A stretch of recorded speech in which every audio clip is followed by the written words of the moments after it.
लिहाजा हम लोगों को और महागठबंधन में जो लोग हैं उनको भुगतना पड़ेगा। खासकर मैं कांग्रेस पार्टी के बारे में बिहार में बताना चाहता हूं कि कांग्रेस पार्टी देश स्तर पर हमसे हर मसला में, हमसे हर चीज़ में बातचीत करती हैं, लेकिन बिहार में न जाने क्या हुआ कि बिहार में इस तरह से हम लोगों के साथ मुंह फेर लिए जैसे लगता है कि हम उनका पार्टनर नहीं बल्कि दुश्मन हैं। में जो महाराष्ट्र में स्थित है, चाहे वो शिरडी का साईं बाबा हो, चाहे वो गणपति मौर्या बप्पा हो, तो ये सब मंदिरों में पूरा हिंदुस्तान के लोग आते हैं, विचरण करते हैं। और बीमारी जो है वो चरम सीमा पर है। न इसका वैक्सीन सरकार अभी तक ला सकी है, न सरकार इस पर ठीक से भारत सरकार रोक लगा सकी है। ऐसे परिस्थिति में जो गृह मंत्रालय भारत सरकार का जो गाइडलाइन है उसी के तहत पालन करते हुए और लॉकडाउन में हम लोग की सरकारें जो है अक्षरशः पालन करते आ रही है। परिवर्तन होगा। बिहार के जनता 15 बरस महागठबंधन के नेताओं को भी देखा है किस तरह से ठगने का काम किए हैं बिहार में, और इनका भी 15 बरस के सरकार को देखा है। आप देखेंगे कि तीसरा मोर्चा के लोग, कुछ निर्दलीय लोग चुनाव जीत करके इस सरकार को खेल बिगाड़ने का काम करेंगे, जिसमें एनसीपी वैसे दलों के साथ सहयोग करेगी जो विकास की बात करने आए हैं। बिहार विधानसभा में किसके कारण आपको सीटों का में शेयरिंग नहीं मिला? क्या तेजस्वी ने कहीं कांग्रेस को ये किया कि नहीं, हम एनसीपी के साथ बिहार में सत्ता में शेयर नहीं हो सकते, सीटों में शेयरिंग नहीं कर सकते? तो आखिर रोका किसने? किसके ऊपर दोष लगाएंगे आप?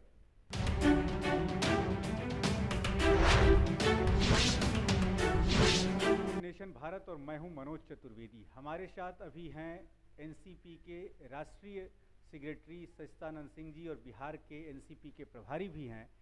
आज हम जानना चाहते हैं कि महागठबंधन से वो अलग हैं, कितना नुकसान एनसीपी महागठबंधन को पहुंचाएगी, पहले हम उनसे ये जान लें। सस्ता जी, आप बिहार के प्रभारी बन के आए हैं एनसीपी के, क्या लगता है आपको कितना नुकसान पहुंचाइएगा महागठबंधन को? आपके साथ धोखा हुआ। देखिए, हम लोग महागठबंधन पूरे देश स्तर पर बनाए हैं आदरणीय शरद पवार साहब के नेतृत्व में। महागठबंधन का हम अहम पार्टनर हैं पूरे देश भर में। बिहार में विधानसभा के चुनाव में हम लोगों ने बैठक कर महागठबंधन के जो यहाँ बड़े दल हैं, जिनका संगठन बड़ा है, उनके साथ आग्रह किया था कि हम भी पार्टनर हैं और दोस्ती हम लोग का लंबा है, इसलिए हमको भी क्षमता के आधार पर आप हमको विधानसभा में महत्वपूर्ण जगह दें। लेकिन उन लोगों ने अन टाइम पर, अन समय पर हमारे पार्टी के साथ धोखा दिया। ऐसे परिस्थिति में हमारे साथ ही धोखा नहीं दिए बल्कि और भी हम लोग घटक दल के जो लोग थे उनके साथ भी धोखा दिए। हम लोग ने एक तय किया था कि हम लोग पूरे देश स्तर पर Bharatiya Janata party and company की ताकत को रोकना है, इसके लिए हम लोग महागठबंधन बनाए थे। लेकिन इसका मतलब ये नहीं है कि Bharatiya Janata party and company को रोकने की जिम्मेवारी सिर्फ एनसीपी के ऊपर है, आदरणीय शरद पवार साहब के ऊपर है। ये जिम्मेवारी सबकी बनती थी कि आपस में मिल करके हम सांप्रदायिक पार्टी को सत्ता में आने से बिहार में रोकें, लेकिन उन लोगों ने ऐसा नहीं किया। ऐसे परिस्थिति में हम भी मैदान में एकला चलो के राह पर आए हैं। और मैं आपको बहुत खुशी के साथ मैं बताना चाहता हूं कि प्रथम चरण में जो चुनाव हुए 71 सीटों पर, उसमें हमारे पार्टी के जितने वफादार हमारे उम्मीदवार थे बहुत ही बहादुरी के साथ लड़े हैं, और शरद पवार के मिशन के आधार पर, उनके किए गए विकास कार्यों के आधार पर जनता ने हमारे पार्टी को वोट दिया है। दूसरा चरण के जो चुनाव कल हैं उसमें भी हमारे स्टार प्रचारक के रूप में आदरणीय शरद पवार साहब, फिल्म अभिनेता बिहार के धरती के लाल सुदीप पांडे जी को हमारे साथ लगाए हैं कैंपेन में, जिन्होंने 50 फिल्म में काम किया और हिंदी के नब्ज को टटोलने का काम किया। बिहार से लेकर महाराष्ट्र के बम्बई तक अपना परचम लहराए हैं। उन्होंने आकर प्रचार प्रसार किया है। उसके माध्यम से हमारी पार्टी के कैंडिडेट का हौसला काफ़ी बुलंद है। घर घर के महिलाएं भी इनको निकल करके अभिवादन किया है और बहुत ही विनम्रता पूर्वक इन्होंने उनसे वोट मांगा है। उन्होंने आश्वस्त किया है कि एनसीपी को इस बार हम लोग अपनाएंगे, कारण कि शरद पवार साहब गरीब, गुजरा, किसान, मजदूर, बेरोजगार, अल्पसंख्यक सभी का वो मसीहा कहे जाते हैं और सभी का हमदर्द, दुख दर्द साथ रहते हैं। ऐसे परिस्थिति में हम यहाँ पर दमदार उपस्थिति के साथ आएंगे और निश्चित तौर पर हमारा विधानसभा में प्रतिनिधि होंगे। हम अंत में एक बात जरूर कहना चाहेंगे कि महागठबंधन के जो यहाँ के नेता जो इस तरह के जो फैसला लिया है उसमें हमको नुकसान होता दिखाई पड़ रहा है कि महागठबंधन जिस हिसाब से हम लोग आगे बढ़ रहे थे 2 कदम पीछे की ओर बढ़ गए हैं और इसका खामियाजा हम लोगों को और महागठबंधन में जो लोग हैं उनको भुगतना पड़ेगा। खासकर मैं कांग्रेस पार्टी के बारे में बिहार में बताना चाहता हूँ कि कांग्रेस पार्टी देश स्तर पर हमसे हर मसला में हमसे हर चीज़ में बातचीत करती हैं, लेकिन बिहार में न जाने क्या हुआ कि बिहार में इस तरह से हम लोगों के साथ मुंह फेर लिए जैसे लगता है कि हम उनका पार्टनर नहीं बल्कि दुश्मन हैं। ऐसे परिस्थिति में जनता ने भाप लिया है, समझने का काम किया है। आप देखेंगे कि हम 2-4-5 सीट विधानसभा में जीतकर निश्चित बिहार में अपना परचम लहराएंगे, संगठन बढ़ाएंगे। सस्ता जी, आप पहली बार बिहार विधानसभा में पूर्ण रूप से उतरे हैं, माने पूरे इलेक्शन मोड में आप हैं, लेकिन आपका कार्यकर्ता यहाँ उतना ज़्यादा बिहार में नहीं है। फिर भी आप शरद पवार जी ने पांडे जी को भेजा, फिल्म अभिनेता को भेजा। आप क्या समझते हैं कि उतने छोटे कार्यकर्ता बल को लेकर आप बिहार के उन गांवों तक पहुंच पाए जहां तक पार्टी पहुंचकर समझा सकती थी कि हाँ हम भी हैं, एनसीपी दावेदार है बिहार विधानसभा में जीत के करीब जाने तक? देखिए, एनसीपी के पास ऐसे मॉडल और ऐसे साधारण नेता आदरणीय शरद पवार साहब उपलब्ध हैं जिनका नाम हिंदुस्तान में ही नहीं बल्कि दुनिया में परचम लहराता है।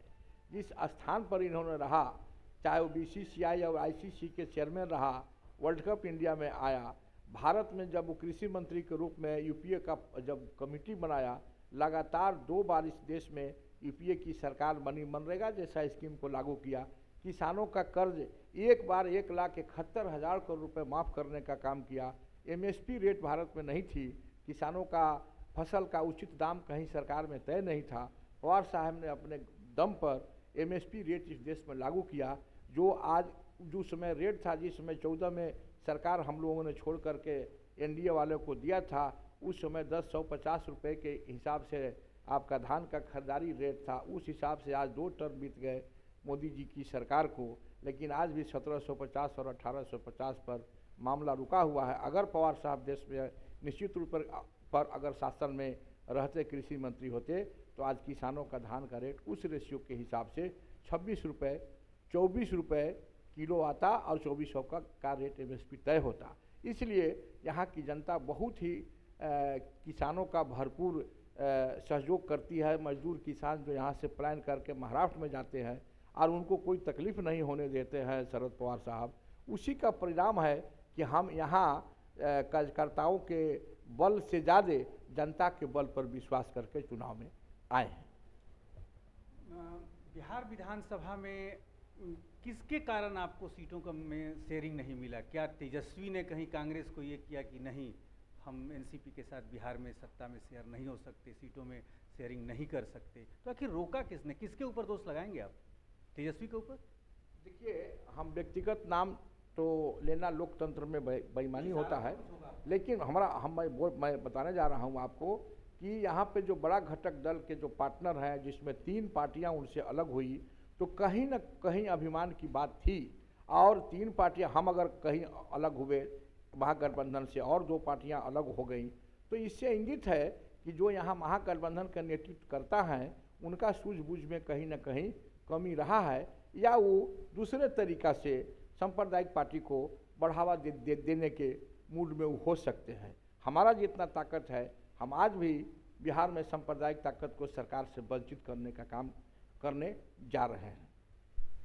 एक बात और, महाराष्ट्र का मामला आप देख रहे हैं, महाराष्ट्र में क्या परिस्थितियां हैं, क्या कुछ चल रहा है, बिहार उसको मीडिया के माध्यम से, टीवी के माध्यम से देख रहा है। कितना बिहार विश्वास करेगा एनसीपी की? वहाँ के बोल कुछ और बिहार में कुछ आके और। देखिए, यहाँ की जो बिहार की जो सरकार थी, हम किस तरह से हमारे नेता महाराष्ट्र में सरकार को चला रहे हैं, वो पेट में पचा नहीं पा रही थी। इसी कारण एक मामूली मुद्दा को लेकर के और उन लोगों ने सरकार को बदनाम करने के नियत से मामला को महाराष्ट्र को संगीन अपराध बनाने का, सरकार को घेरने का काम किया था। लेकिन उसको बहुत ही आसानी से जब हमारे आदरणीय शरद पवार साहब ने कहा कि कोई भी मामला हो आप एफआईआर करके भेजें, चाहे वो मामला सीबीआई से जांच की बात हो, चाहे वो अन्य एजेंसी से जांच की बात हो, हम जांच कराने में कोई कसर नहीं बाकी करेंगे। और मैं आपको विश्वास दिलाना चाहता हूं कि यहाँ की सरकार एफआईआर करने का जो आदेश दिया था, सीबीआई का जो मांग किया, उसके तीसरा दिन ही एनसीपी ने सीबीआई जांच कराने का आदेश देने के लिए महाराष्ट्र सरकार को सहयोग करने के लिए आ गई है। और इसका श्रेय जो है वो बिहार सरकार की को नहीं है, इसका श्रेय जो है एनसीपी आदरणीय शरद पवार साहब को है। एक मुद्दा और, महाराष्ट्र में मंदिर अभी तक नहीं खुल रहे हैं, बिहार इसको देख रहा है, ज़्यादा वोट बिहार में हिंदुइज्म का है, मंदिर बंद हैं, ये इसका भी असर कहीं पड़ेगा ना कि एनसीपी को हम वोट क्यों दें जब एनसीपी वहाँ हिंदुओं के लिए कहीं काम नहीं कर रही है, जिसके साथ वो सत्ता में वो हिंदूवादी पार्टी थी, फिर भी ऐसा क्यों वहाँ हिंदुओं के साथ हो रहा है?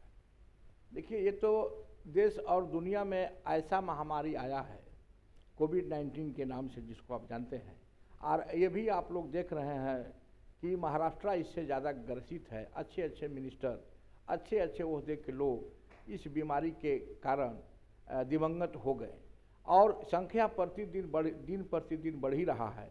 ऐसे परिस्थिति में मंदिर में जो महाराष्ट्र में स्थित है, चाहे वो शिरडी का साईं बाबा हो, चाहे वो गणपति मौर्या बप्पा हो, तो ये सब मंदिरों में पूरा हिंदुस्तान के लोग आते हैं, विचरण करते हैं। और बीमारी जो है वो चरम सीमा पर है। न इसका वैक्सीन सरकार अभी तक ला सकी है, न सरकार इस पर ठीक से भारत सरकार रोक लगा सकी है। ऐसे परिस्थिति में जो गृह मंत्रालय भारत सरकार का जो गाइडलाइन है उसी के तहत पालन करते हुए और लॉकडाउन में हम लोग की सरकारें जो है अक्षरशः पालन करते आ रही है। मैं बताना चाहता हूं कि हिंदुइज्म की जो बात है, शरद पवार साहब इतना पूजा पाठ करने वाला लीडर बिहार में और देश में कोई नहीं होगा, जितना कि उनको आस्था है शिरडी साईं से या गणपति बापा मौर्या से। किस तरह से हम लोग उनको आगे बढ़ा रहे हैं ये सब कोई जानता है। लेकिन शिरडी साईं के नाम पर राजनीति करना ये बहुत ही घटिया और ओछी मानसिकता है। हम इस देश में रहते हैं, देश के वासी है, धर्म निरपेक्ष देश है, सर्वधर्म सम्मान को मानते हुए पवार साहब ने इसमें भी आगे बढ़ने को तैयार हैं। कोविड-19 का वैक्सीन आने पर निश्चित तौर पर सारा चीज़ सम्मान होने। लेकिन सस्ता जी, मॉल खुल गए महाराष्ट्र में, डांसिंग बार खुल गए, बियर बार खुल गए, मंदिर क्यों बंद है अभी तक? इसका जवाब क्या देना चाहेंगे आप बिहार की जनता को? देखिए, महाराष्ट्र में जो डांस की बात आप कर रहे हैं, बियर बार की जो बात आप कर रहे हैं, कोई कमर्शियल मामला है नहीं।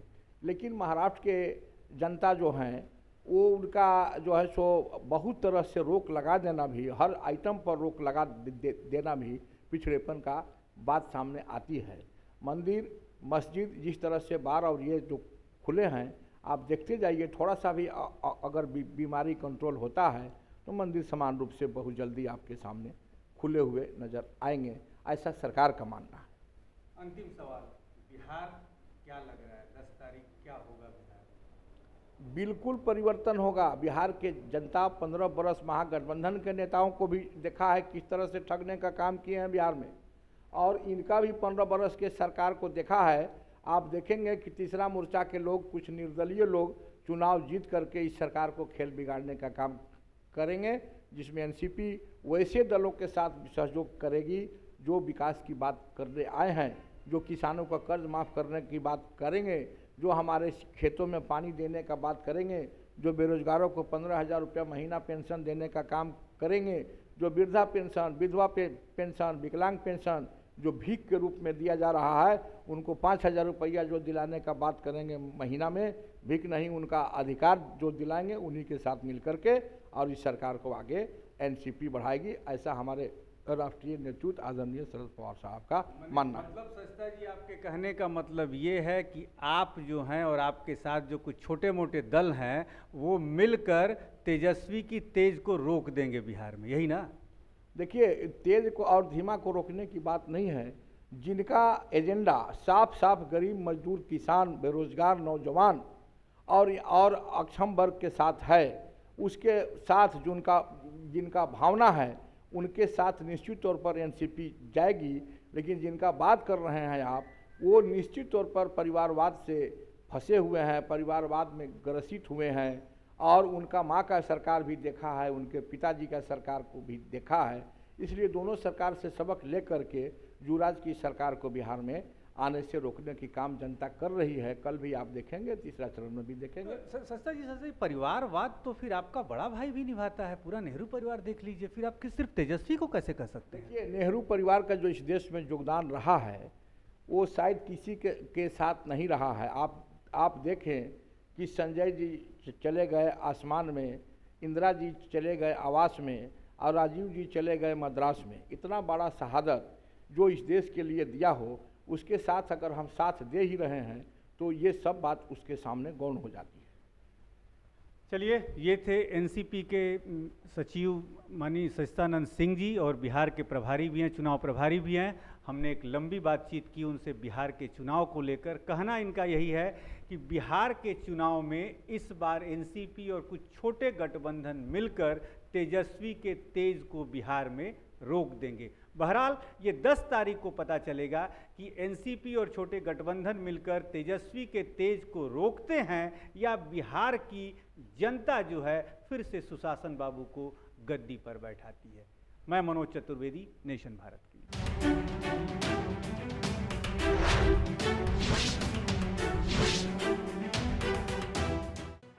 लेटेस्ट खबरों से जुड़े रहने के लिए हमारे चैनल नेशन भारत को सब्सक्राइब करें और बेल आइकन को दबाएं ताकि कोई खबर छूट न पाए।